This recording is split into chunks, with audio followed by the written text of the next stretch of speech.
Assalamualaikum warahmatullahi wabarakatuh. Nama saya Lisani Ulfa dari Fakultas Syariah, Prodi Hukum Ekonomi Syariah, semester 7A. Saya di sini akan menjelaskan tentang profesi hukum. Yang pertama, pengertian dan dasar profesi hukum. Profesi hukum adalah profesi yang melekat pada dan dilaksanakan oleh aparatur hukum dalam suatu pemerintahan suatu negara. Profesi hukum dari aparatur hukum negara Republik Indonesia dewasa ini diatur dalam ketetapan MPR nomor 2 MPR tahun 1993 tentang garis-garis besar haluan negara. Yang kedua, bidang-bidang dan tugas profesi hukum. Yang pertama ada advokat. Menurut Undang-Undang nomor 18 tahun 2003 pasal 18, advokat adalah orang yang berprofesi memberi jasa hukum baik di dalam maupun di luar pengadilan yang memiliki persyaratan berdasarkan ketentuan undang-undang. Berikutnya ada arbiter. Menurut Undang-Undang nomor 30 tahun 1999 pasal 1, arbiter adalah seseorang atau lebih yang dipilih oleh para pihak yang bersengketa atau ditunjuk oleh pengadilan atau lembaga arbitrase untuk memberikan putusan mengenai sengketa tertentu. Berikutnya ada hakim. Hakim itu adalah orang yang ditunjuk dalam hal memeriksa, mengadili perkara, dan memutuskan perkara tersebut. Berikutnya jaksa. Jaksa itu adalah pejabat fungsional yang diberi wewenang bertindak sebagai penuntut umum, pelaksana putusan pengadilan, atau kewenangan lain yang diamanatkan undang-undang. Berikutnya notaris.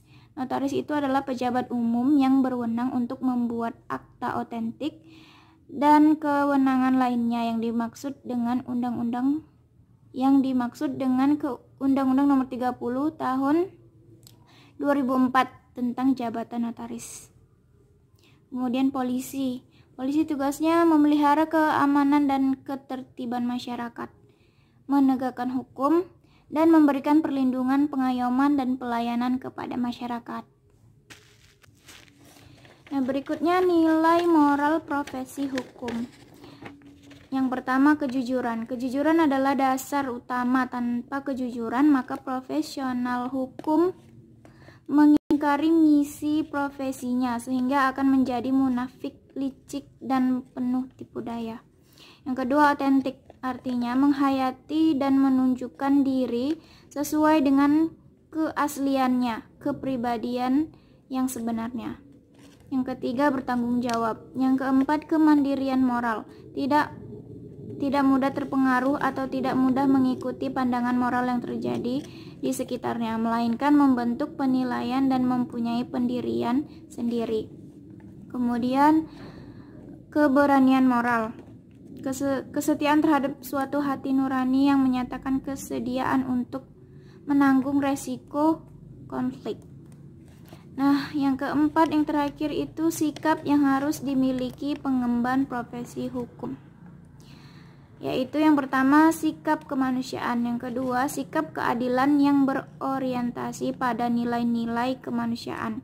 Yang ketiga, mampu melihat dan menempatkan nilai-nilai objektif dalam suatu perkara yang ditangani. Yang keempat, sikap kejujuran. Sekian dari saya. Jika terdapat kesalahan dan kekurangan, saya mohon maaf. Saya sudahi. Assalamualaikum warahmatullahi wabarakatuh.